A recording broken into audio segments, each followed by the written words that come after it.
okay? Because the camera's on me. Okay. So they won't know, anybody out there won't see you, but they'll hear you. Yeah, exactly. Good morning, everyone. So, what I want to talk about a little bit today, which we started talking about before most of you got here, was how are you making yourself stand out? Okay? I hear all the time the saying that I want you to eliminate from your minds. I don't want you thinking it. I don't want you saying it. I don't want you talking about it. Buyers are liars. I hear it all the time from experienced agents. It's BS. It's nonsense. What it really is an excuse for why did that buyer go to somebody else? Why are they working with multiple agents? Well, if they're working with multiple agents, you did something that wasn't right. And what you did was just didn't make yourself stand out. How are you making yourself stand out from any of the 20, 25, 30,000 licenses on Long Island? Think about that. There are anywhere between 20 and 30 licenses today with our MLS on Long Island. Now, most of those aren't active. And the last stat I saw showed that only about 93% did less than 7 deals.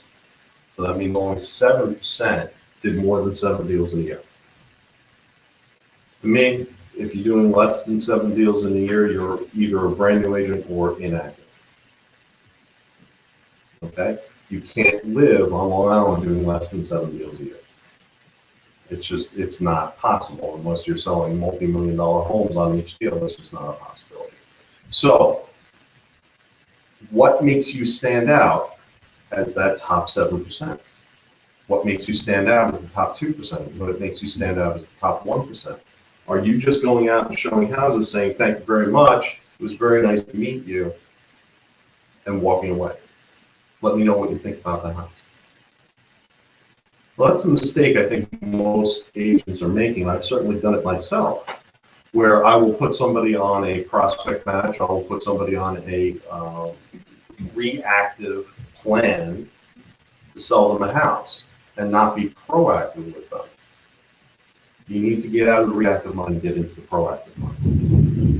So you need to turn around and stay in touch with your clients, buyers or sellers. You need to make sure that you're talking to these people at least once a week, if not every couple of days, depending on the level of availability there is for the client, depending on how you gauge them to be as a client as far as what they're really looking to buy now or they're looking to buy in 6 months or a year from now. Okay? If they're looking to buy in 6 months or a year from now, do not write them off. Call them every couple of weeks, call them every month, keep them on a drip campaign. But don't just put them on a drip campaign and forget about them. You're going to lose that client. We hear buyers are liars all the time, and a lot of the reason is because they are working with multiple agents. They're working with multiple agents because they view us as a commodity. We are not a commodity. We have to prove to them that we are valuable, and we are more valuable than the person sitting next to you. The other 25,000 licenses on the island. Why are you more valuable? Is anybody doing anything special that makes them stand out? I can't say I am, not yet.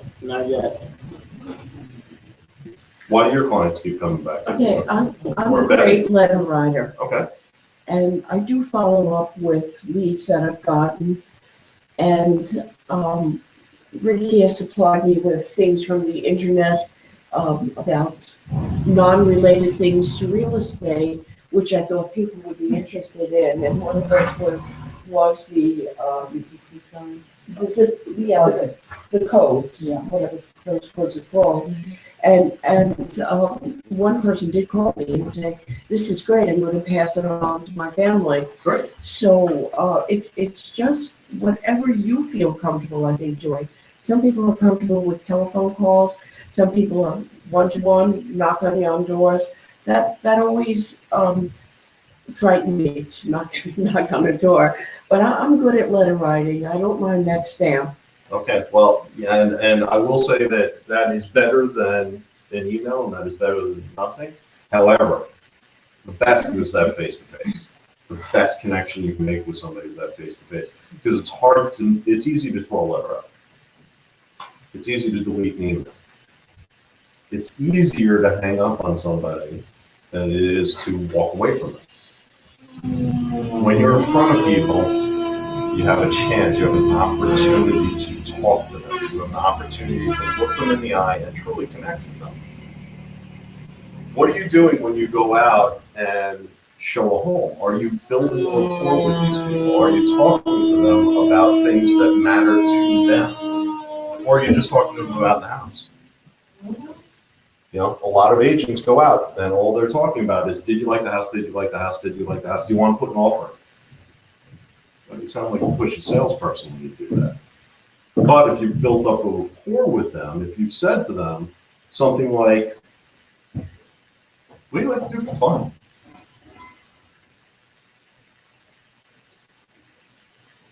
It's, you know, I sent out an email this morning with a video, and one of the things that he says is never ask, what do you do for a living? I'm going to counter that a little bit because he was talking about in a social setting. We are in a more business setting, and it is very appropriate for us to say, by the way, you know, when I present an offer, we always like to give a little more details about what you do. So what do you do for a living? Do both of you work? Do you and your partner both work? Do you work full-time? Do you work part-time?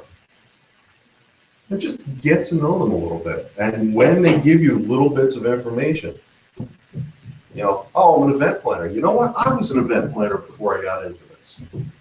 Connect with them. Find something to connect with them. You know, what do you do for fun? Oh, I'd love to go fishing. Oh, really? Lake fishing, deep sea? Where do you like to go? I prefer to go lake fishing. What do you like to do? Dolores got the listing in Bayside. Then that spun off to more business. Right.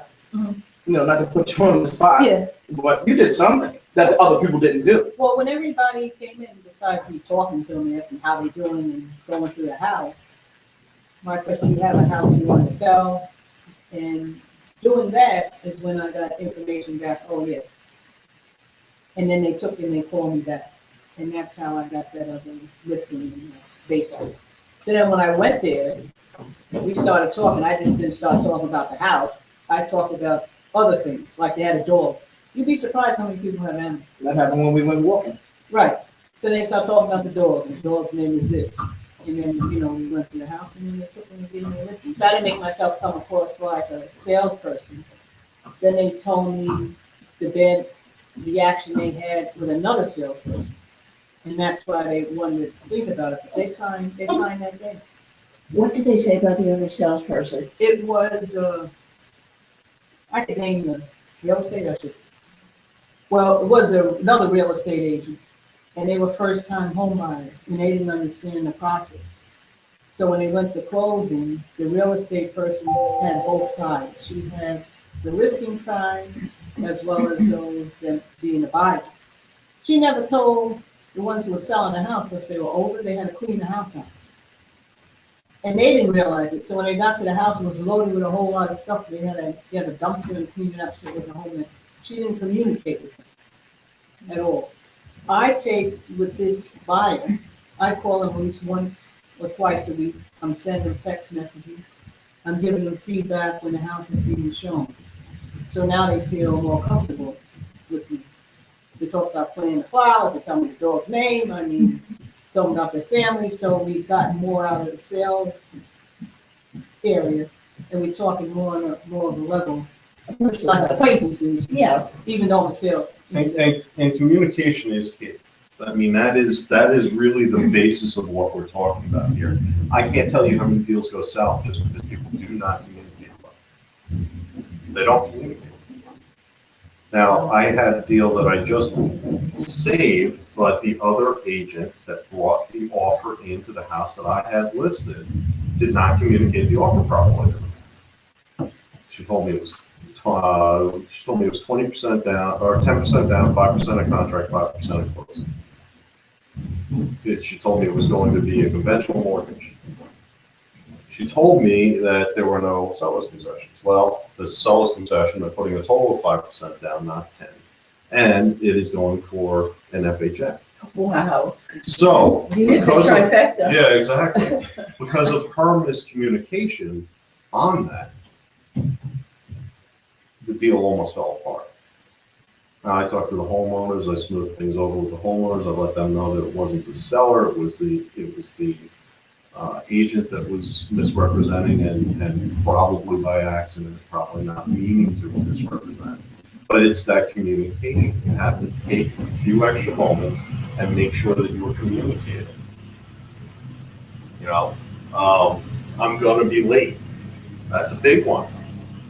Pick up the phone and call your clients. Pick up the phone, and if you have the ability, call the office that made the appointment for you and say, look, can you please call the homeowners and let them know I'm just going to be a few minutes late.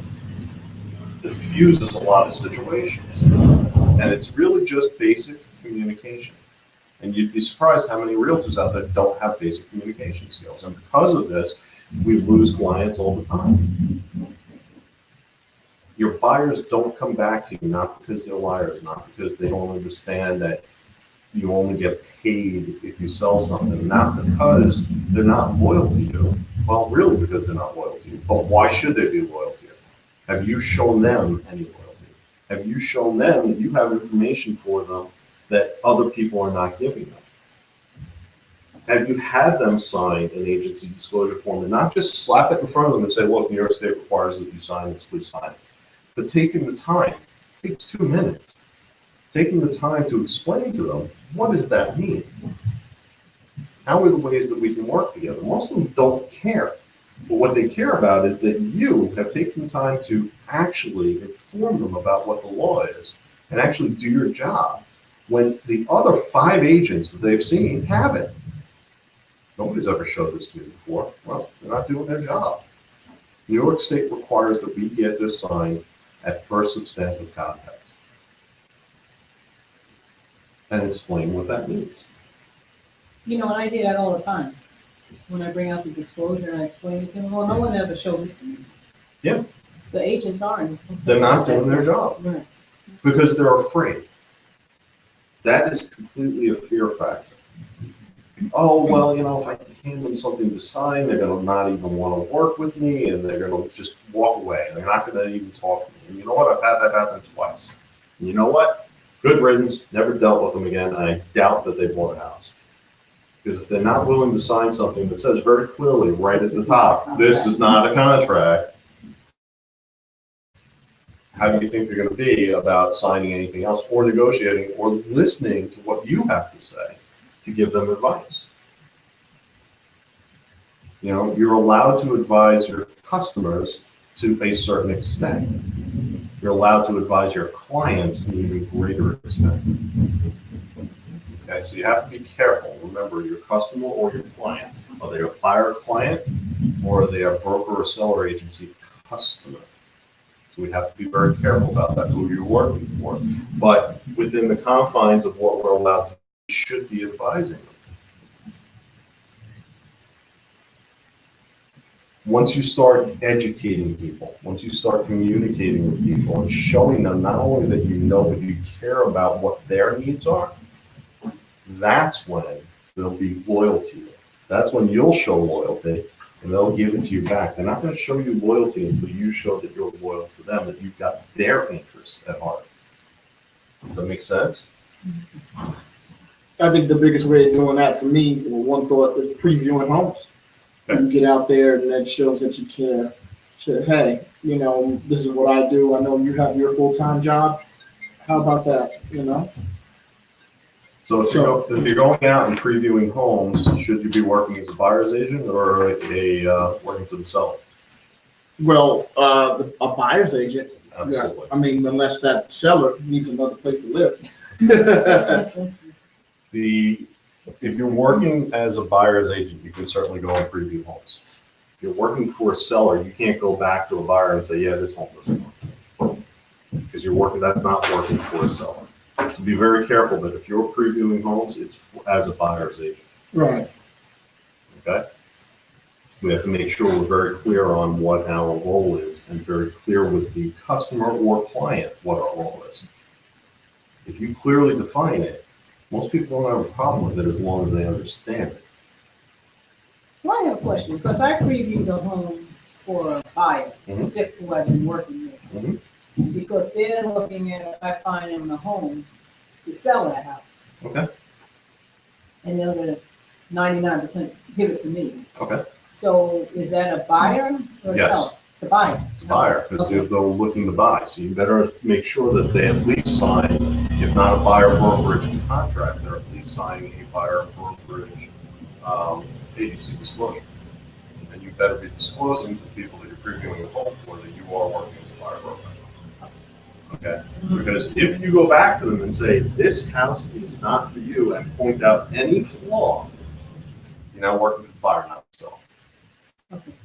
As a seller's agent, as a broker's agent, you are not allowed to point out flaws in the house that will stop somebody from buying it. Remember, who do you owe your loyalty to?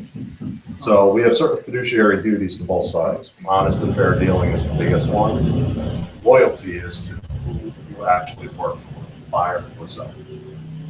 Chris, could you repeat that? Sure, we have certain fiduciary duties to both sides. Fair and honest dealing is the biggest fiduciary duty that we have to give to both sides, regardless of who we work for. We can't misrepresent something, we can't lie about something. You know, obviously sometimes it does happen unknowingly. If we give them information that we think is correct, that may happen. But we shouldn't do it intentionally. It's not right to do it intentionally. So if it happens unknowingly and it's a big problem, you gotta let me know, because it could become a liability.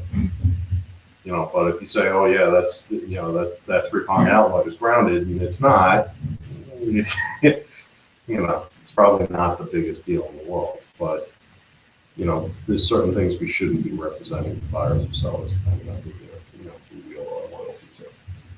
Thank you. All right, so what are we gonna do to make ourselves stand out? Do we do pop-bys to past clients? You know, some of you here have past clients. You certainly can do that. Do we drop off little gifts? Do we go to the closing? You know, that's gonna make you stand out, because a lot of agents don't go to their own closings. And that, to me, is the most horrible thing you can possibly do. If you already scheduled for like a walkthrough, final walkthrough, is that what it's called? Why wouldn't you go to the closing? Doesn't that happen? Could Like take 2 hours, could take 5. I don't have time to spend doing this. What, are you kidding? That is the most valuable time you could possibly spend with something. like not showing up for your wedding after courting somebody all this time. Yeah, it is. It is, but people do it. I've had agents tell me, I never go to my closing. Well, you know what? I'm going to bond with your client then, as the agent on the other side. Why isn't my agent here? I don't know. I think this is valuable time, and I want to see everybody get to the finish line. Where are you guys going? I'm going to bond with that other client. You know, the other agent's client. Because somebody should be there to hold their hand through the end. Somebody should be there to say, this is great, this is wonderful, I'm so happy for you. Because we should be happy for them, not just because we're getting a paycheck, but because we're affecting somebody's life. They're making a major move. This is one of the most traumatic things anybody can do, is buying and selling a home. For the most part. I mean, you have flippers out there, it doesn't mean anything to them, but buying and selling your own personal home is one of the most traumatic things you can do, up there with death and marriage. So that's why it becomes such a difficult task for us sometimes, because people's emotions run high on these things. And if you're not there to say, you know what, you made a great decision, this is awesome, I am so happy for you guys, I hope you guys will be happy in your new home. Well, that just leaves the impression that you don't care, you did it for the money, and your check's gonna come to you no matter what. I had 2 deals that I did with my previous agency. Mhm. And both of them were their listings, the owner's listings. And they said, you don't have to go to the closing. They didn't want me there. And I feel that from what you're saying now I understand even more why, even though I've kept up and I've sent them little notes and things, they haven't responded to me. Well, I mean, yeah. I feel Why would as they if- be? Because they lost that connection. Mhm. I wasn't there for the final, for the closing. And it makes the client feel like you don't care. You just were here for a paycheck. I go to all the closings. Who told you, I'm sorry, who told you not to go to the closing? I was working. Their previous agency that they work. The agency, Oh. oh. Agency. There were properties that they were flipping. Okay, they bought, they renovated, and they put them back, they did foreclosures, blah, blah, blah. And I sold 2 of them, within a short period of time, and yet they still didn't want me going to the closings. And that was, It's your right to be at the closing. Anybody And I ever should tells you, have- don't go to the closing, tell them, no, I'm gonna be there. It's your right to be there. You are a party to the transaction. Chris, I'd just like to mention something. I think it's important that the attorney and going to be cutting the check has a copy of the original multiple listing. I went to a closing and the seller wasn't there. She left the house already. And if I didn't have a copy of the original multiple listing with the split, I would have lost a lot of money because it was different, the listing agent and the selling agent. So the seller was trying to cut the commission, Yeah, basically, trying to cut the commission at the closing table. which happens. I mean, when you show up, you should have copies of all your paperwork. It doesn't have to be hard copies, it can be digital. But you should have access to copies of all your paperwork so that you can show, here's the listing, this is what it said, here's the, if it was your listing, here's the listing agreement. This And is what you they signed. signed, yeah. Oh, I always bring that with me. Any closing I go to, I have my whole folder. Yep. Any questions come up, I open it up. Yeah, that's great, but not everybody does that. I just do it automatic. Yeah, but a lot of people don't. They just show up to get the check, they bring a little gift, say, here you go, congratulations, where's my check? And then when problems arise, they go, but that's not what was said. I don't care what was said, give me the paperwork showing what it is. And that happened in a previous office, the same one Ricky came from, where the secretary assumed it was a 2 and a 2, instead of a 2 and a half. Okay, All right, yeah, 50%. I mean, that's Yeah, on and average $2,000. that's right. That's right. so anything you were telling us at the front desk. Oh, she also put her foot out here and she Unbelievable. walked in one Blew my day, she mind. was doing her toenails. Yeah, Good you won't secretary. find that here, that's No, for sure. definitely not. So are you guys gonna go out and do anything differently now that we've had this conversation? Do you think about how you can do things a little bit differently to make yourself stand out? I'm gonna try to do more, I'm gonna knock on doors. Good, you should. I You have the shouldn't be right scared block of and I that. know where I'm gonna go. And if it's on your block, you know a lot of the people that do well with that, at least by face. You see them on the block, whatever they see you when you're coming in and out of the house. Don't be scared. What's the worst that could happen? Somebody can yell at you? Okay. I'm So they used to yell at you that, and you move yeah. on, In the beginning, I was fearful, but now I said, I knock on the door, they close the door, I said, all right. And close the door and move on. And it's their loss, because That's if they exactly are right. looking to move, if Mhm. they know somebody that's looking to move, you knock on the door, what's the question you ask? What's the question you should be asking? Do you know anybody who's looking to buy or sell? Who do you know Who do you know? that is looking to buy or sell? Who do you know? Another Mike Sims lesson. Who do you know that's looking to buy or sell this year? Okay? Do you know anybody? No. Slam. Who do you know? Short circuits the brain a little bit, gets them thinking. Do I know anybody? And it's literally just transposing a couple of words, and it's a completely different meaning. It has a completely different effect on the people that you're talking to. So when you go out and you knock on doors, hi, by the way, I just wanted to let you know this house went up for sale around the corner from you. I just wanted to give you an opportunity to pick your neighbors. Everybody wants to live in a neighborhood with people they know and like. Well, can you say pick your neighbors, because is that kind of treading down the line where you're trying to have certain people come in the neighborhood? Because If you're saying to them, we don't want a certain type of people in the neighborhood, so Uh-huh. you better pick your neighbor, that's treading down the line. Oh, okay. If you say to them, hey, this house is for sale, and of course you would love to live next to people that you like and you know, Mhm. and then flow into who do you know looking to make a move Oh. next year, or who you know looking to buy or sell in the next year. Yeah. It just flows together. Oh, okay. And it short circuits, first, it's not just, I'm coming up to see if you were looking to buy or sell. I'm not a salesperson. I'm informing you that a house went for sale in your market. I'm giving you an opportunity, not asking you for anything. And then you're asking, who do you know?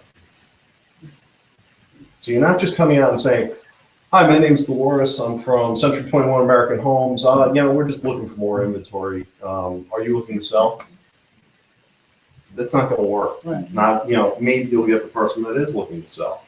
But by asking who do you know, you're broadening that from the one person you're standing in front of to, oh yeah, I was talking to my neighbor across the street who you may not even get because he wasn't home or she wasn't home.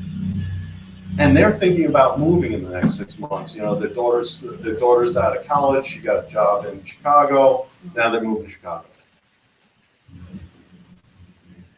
Now you better focus on that across the street house and knock on their door and see if you can find out a phone number for them and make sure they have your information all the time so that you can A, try to claim the listing, and B, try to get a referral out to Chicago. And on top of that, what are you going to ask them? Who do you know that's looking to move in the next year? Because statistically, every single person that's not in our industry, every single lay person, if you want to call them that, knows a minimum of 3 people that are going to make a move this year. So think about that. If you walk up to somebody and say, are you looking to make a move? No. But if you walk up to somebody and say, who do you know? They know 3 people that are going to make a move this year. You're broadening your opportunity. They were saying the reason why you say who is because it's a search. It puts in a search in a person's mind as opposed to the yes or no. Yeah, and short circuits the yes or no question, so they can't give you a no. So that who is like the Google. That's I think what Joe said. The Google's your mind. You ask the who part. Yeah, who do you know? No. What do you mean no? No doesn't work for that answer. One of the things going back to what you said earlier about and keep tapping into Dolores is in transaction based side because it was pretty impressive. One of the things you said was that they chose you to list because you're a professional. Well, there's something in there. I don't know if you got any feedback yet. You don't know what the difference is between what you did and what others. But that other agent did? Well, I think the other agent wasn't, as I said, professional and didn't talk to them. And I told them if somebody made an offer, the steps that I go through, like asking if they give a pre-approval, that I call up the mortgage person to make sure they have proof of funds. And they like that instead of somebody just presenting them with an offer and you're not checking to see if the person has the proof of funds to buy the house. So what Dolores is doing is 2 things. She's communicating and she's educating. Okay? Our job, again, is to facilitate the transaction. We're not selling a house, we're helping somebody sell a house. So we are facilitating the transaction. Yes, we do the marketing. Yes, we price the home. But we are really facilitating the transaction where we are going, these are the steps that we're going to have to take to get you from the point where we're talking about possibly listing your home to the point where you're sitting over across the closing table and handing the keys to that next owner. And there's a lot of steps in between. And we should, as realtors, know every step in between. Are there going to be bumps in the road that you're going to say, oh my God, I've never seen this before, what do I do? Yes. But that's what your management team is here for. Because if I don't know the answer, I can go to plenty of other people within the management team and somebody will know the answer. And I haven't been in the part of any transaction yet, but I almost know, and I hope you agree, that what she said regarding telling them we're looking for proof of funds, we're doing our homework, due diligence. I mean, who else is saying that? Even if they're doing it, who's telling the listing, the sellers? Not a lot of people. Not a lot of people. That's a good point, Chris, that you're making. It's a very good point. I mean, I would be impressed. And it's like, I got to pull it out of you because I know you got it in you. But Like, come on. I just think agents are doing this. Just to me, it's just like common sense.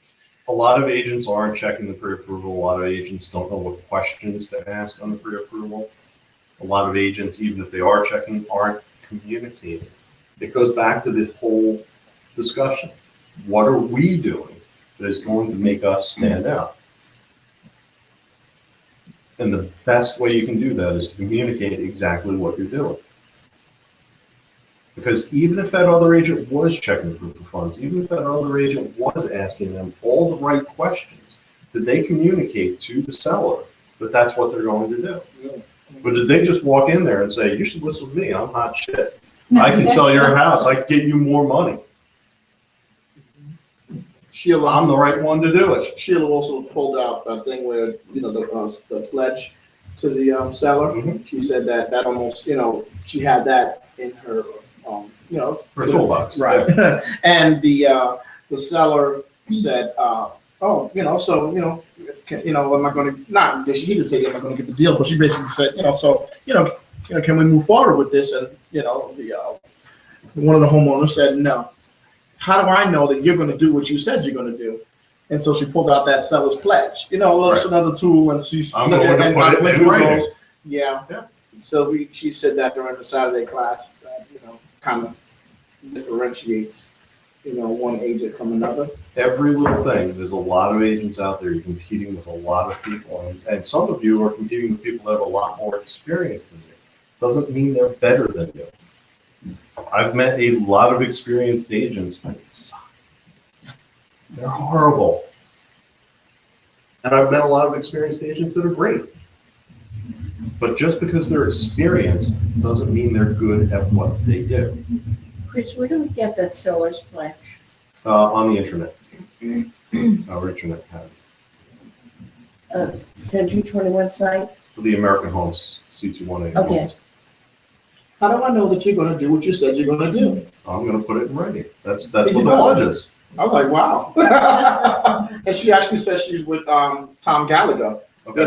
So yeah, one of the heads of the company. He's right there alongside me, and the lady came out and asked that question, and he's like, she said the story said Tom was impressed. Like, where did you pull that out of? It's part of the toolbox. Because Tom has been doing this so long that most of his listings are, I'm Tom Gallagher, you're going to sign with me because you know me. And there is a lot to that. There is a lot of people will sign up with people that they feel comfortable with because they know you.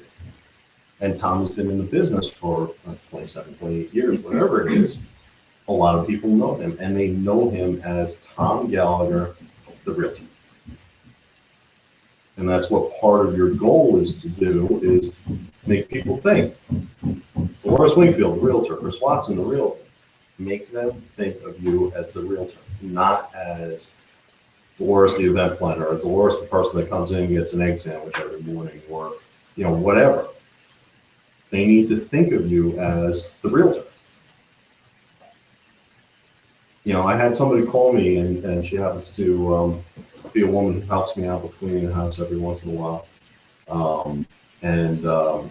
Called me up and she said, my husband and I are thinking about looking for a house. And when I was thinking about looking for a house, I said, well, I should call the guy that I've got in my phone as Chris Realtor. That's how she has me in her phone. Because when I met her, we talked about, in real estate, that's my home, I'm able to let you into the house, whatever. That's how she's got me in her phone. So when I call her, it pops up on her phone, Chris Realtor. Chris, I like the way you sign your letters, your realtor. I think that's very impressive. It's presumptuous and impressive. Well, yeah, it is a little presumptuous, but at the same time, it's flipping the impressive. script in Yeah. people's minds that, oh, you're the realtor. I've only gotten pushback once from you. I have. One time a person says, you're not my realtor. Okay. Right. Okay, then it's time for me to move on. I'm not wasting my time showing you houses then. Right? I mean, they're telling you blatantly, I'm not going to use you. It's time to move on.